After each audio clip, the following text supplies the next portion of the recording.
Moi, je m'appelle Sylvain Piccolotto, j'ai 24 ans depuis un jour. Waouh. C'était le jour du tournage, voilà, donc c'était mon anniversaire hier. J'ai commencé par la photo, j'ai commencé au collège, en piquant l'appareil photo de ma mère. Et un jour, pour mon anniversaire, mon père m'a offert un appareil photo. Et il m'a dit, maintenant que tu as le tien, maintenant, tu ne voleras plus celui de ta mère. Ouais, je suis rentré comme bénévole à la SPA. Et un jour, j'ai rencontré l'ancien parrain des animaux de la SPA de Montpellier, qui est Rémi Gaillard. Du coup, je suis devenu bénévole photographe et vidéaste, donc je venais tous les matins.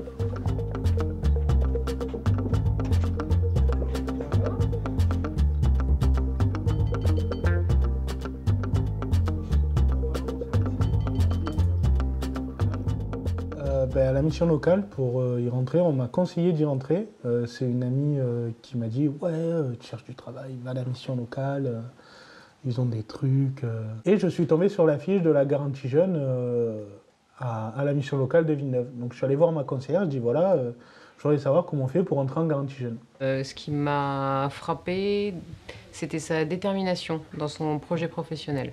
Au début de la garantie jeune, donc c'était assez laborieux parce qu'il faisait énormément de démarches qui n'aboutissaient pas forcément. Tout d'abord, recherche de stage. Donc dans le monde de l'audiovisuel, il a fait beaucoup de démarches dans la région, mais à chaque fois, les portes malheureusement se refermaient sur pas assez d'expérience, pas forcément, on ne prend pas les stagiaires, pas de formation. Et ma conseillère de garantie jeune m'a dit, voilà, l'audiovisuel c'est un secteur qui est très compliqué à rentrer, mais vu ta détermination, tu vas y rentrer.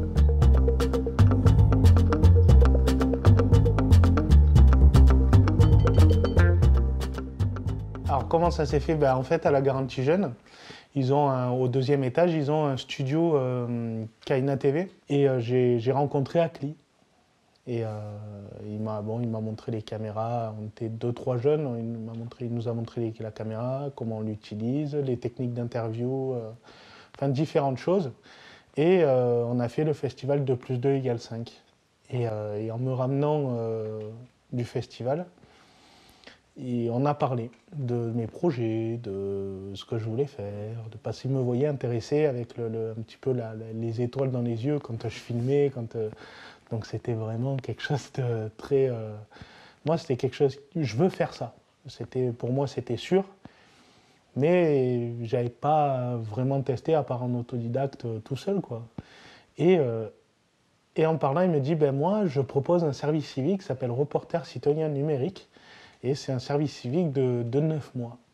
Je dis, c'est cool. Ah ouais, et tout. Et on fait comment? Il m'a dit, on postule. T'as quel âge? Je dis, à l'époque, j'avais 22 ans. Et il m'a dit, postule parce que faut que tu le fasses.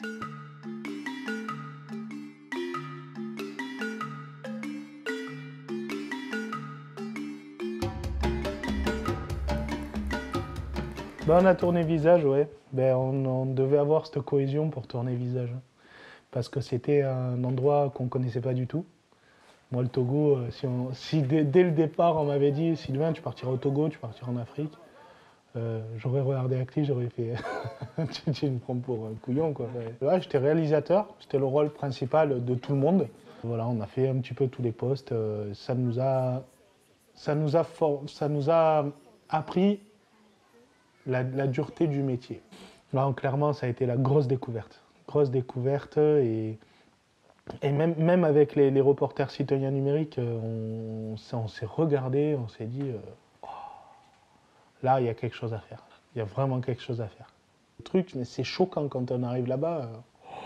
C'est choquant. On se dit, et quand on arrive là-bas, on a l'esprit européen. Et quand on arrive, on se dit, mais maman, mais la chance qu'on a en France. La chance qu'on a en France, sérieusement. Nouveau. Moi, je suis revenu tout neuf, en fait. Je suis revenu changé, parce que je suis revenu avec le regard d'un jeune qui a ouvert un petit peu les yeux sur ce qui se passait à l'extérieur. De tout ce que j'ai vu pendant le tournage du documentaire, on a essayé de se coller au plus près de la vie togolaise.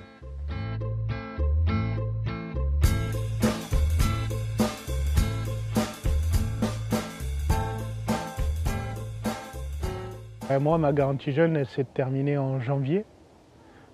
Après avoir été renouvelé pendant 6 mois après mon service civique. Donc si j'ai dossier de financement, j'ai l'ACFA, donc avec la formation réalisateur-monteur. J'ai pas d'autre choix que de continuer dans l'audiovisuel. C'est mon projet professionnel et je ne le lâcherai pas.